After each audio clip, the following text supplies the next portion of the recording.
বন্ধুরা দেখতে পাচ্ছেন পেঙ্গুইন ছোটবেলায় বইয়ের পাতার ছবিতে দেখা পেঙ্গুইন এখন আমার চোখের সামনে।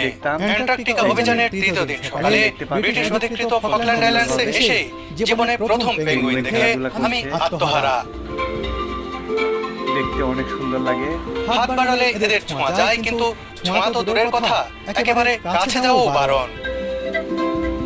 মাশাআল্লাহ, কত সুন্দর করে আল্লাহ তাআলা পেঙ্গুইন তৈরি 5 মিটার দূর থেকে এদের দেখার নিয়ম, যাতে এরা বিরক্ত না হয়। 5 মিটার দূর থেকে দেখা নিয়ম, যাতে পেঙ্গুইন বিরক্ত না হয়, চলে যায়। অভিযাত্রীরা নিয়ম মানতে বাধ্য, কিন্তু পেঙ্গুইন তো বোঝে না নিয়মের বালায়, তাই তো থুপথাপ হেঁটে চলেও আসে মানুষের কাছে। ফকল্যান্ডের কার্কাস ও সাউন্ডার্স আইল্যান্ডে বেশ কয়েকটি পেঙ্গুইন কলোনি দেখানো হয় আমাদের। এগুলো পেঙ্গুইন খেলাধুলা করছে। হাজার হাজার পেঙ্গুইন হাজার হাজার। এখানে বসে রয়েছে।